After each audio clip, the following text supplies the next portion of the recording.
Hello জনগণ, সবার খবর কি? আজকে বহু যুগ পরে একটা নতুন ব্লগ নিয়ে চলে এসেছি। সকালের ঘুম নষ্ট করে সবাই মিলে সকালবেলা বেরিয়ে পড়েছি কোথায় যাওয়ার জন্য। যাচ্ছি তো যেই জায়গায়, সেই জায়গাতে তোমরা দেখতেই পাবে। হ্যাঁ, যাওয়ার পথে একটা নতুন জিনিসের এক্সপিরিয়েন্স হলো। দেখো, গঙ্গার মধ্যে এই নৌকার মধ্যে আমাদের গাড়ি উঠে গেছে। গাড়িতে উঠে গেছে, আমরা ভয় আর উঠতে পারছি না। যাই হোক, গাড়ি ওঠার পর আমরা ভাবছি যে আমাদের যেরকম করুণ দশা, গাড়িটারও কি সেরকম করুণ দশা? আমরা না সাঁতার কেটে পার হয়ে যাবো, কিন্তু গাড়িটা তো আর সাঁতার কাটতে পারবে না। দুরু দুরু বুকে আর জুলু জুলু চোখে সব কিছু দেখছি, আর সবাইকে জিজ্ঞেস করে বেড়াচ্ছি, হ্যাঁ গো, আমাদের গাড়িটা প্রথম নয় তো, এর আগেও অনেক গাড়ি তোমরা পার করেছো তো?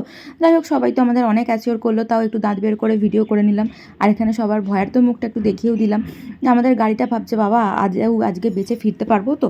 যাই হোক, আমাদের গাড়ি তো বেঁচে ফিরেছে। এবার নিয়ে পালা পালা বলে একদম ডাঙায় উঠে দিয়ে ছুট, আর কোনো দিকেও সে তাকাবে না। অনেকক্ষণ ধরে তার পেছনে ছোটার পর অ্যাটলিস্ট তাকে দাঁড় করাতে পেরেছি।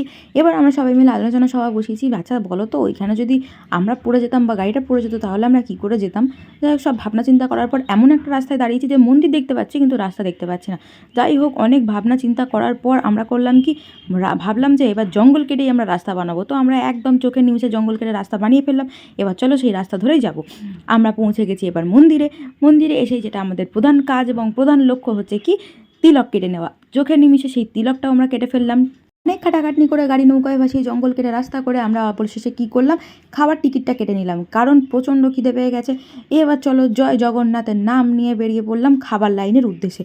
উড়ি বাবা, খাবার লাইন কোথায় সে তো দেখতেই পাচ্ছি না। ঝাঁপিয়ে পড়লাম লাইনে। কোনো বাধা না মেনে আমরা ঢুকে গেলাম সোজা একদম প্রসাদ হলে। এবার প্রসাদ হলে ঢোকার পর আমার মাথায় তো অনেক কিছু চিন্তাভাবনা আছে। সব চিন্তাভাবনাকে দূরে সরিয়ে ক্যামেরাটা একটু উপর দিকে তুলে পেছন দিকে দেখে নিলাম, ওদের কি কোনো খাবার দাবার দিয়েছে নাকি। দেখলাম যে না, দেয়নি। যাক, মনে একটু শান্তি পেলাম।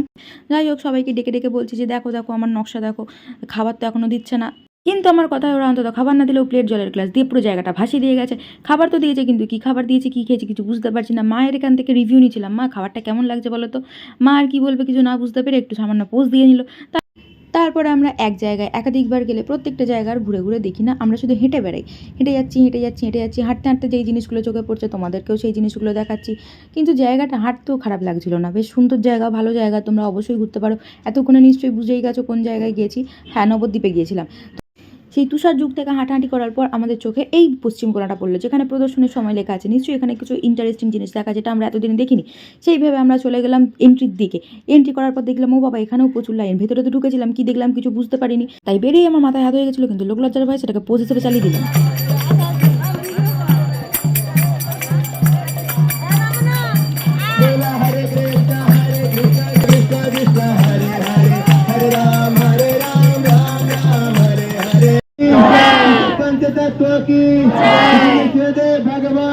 এই মধুর সংকীর্তন শুনে একবারে পট করে বিকেল থেকে রাত হয়ে গেল। না মধ্যখানে আমরা গিয়েছিলাম মন্দিরে, যেখানে তো আর ক্যামেরা অ্যালাউ নেই। তাই তোমরা এখন আমার শ্রীবদনখানাই দেখো। ও বাবা, বেরিয়ে দেখি কত সুন্দর সুন্দর গোপী ড্রেস। আমি তো কিনবো বলে 1 মাস আগে থেকে বায়না করেছি। অবশ্য আমাদের যাওয়াটা 1 মাস আগে থেকে ঠিক ছিল না, তাই নিজে দাঁত বের করে এখন কিনতে যাচ্ছি, কারণ বাবা বলেছে কিনে দেবে। তারপর আমাকে পট করে এখানে দাঁড় করে দিল। বুঝতে পারছেন আমার মনটা ওখানেই পড়ে আছে। সব ঝড় ঝাপটা পেরিয়ে চলে আসলাম এই দোকানে। আনন্দের ঠেলায় কী কিনেছি আর দেখানো হয়নি, বেরিয়ে গিয়ে মনে পড়েছে। তাই তোমরা আপাতত প্লাস্টিকটা দেখেই খুশি হও। চলো, সারাদিনের পাগলামি তোমাদের সাথে শেয়ার করে ফেললাম। ভিডিওটা এখানেই শেষ করলাম। ভালো লাগলে অবশ্যই একটা লাইক করে দিও, কমেন্ট করে জানিও কেমন হয়েছে, আর চ্যানেলটা সাবস্ক্রাইব করে রেখো। দেখা হচ্ছে পরের ভিডিওতে। বাই।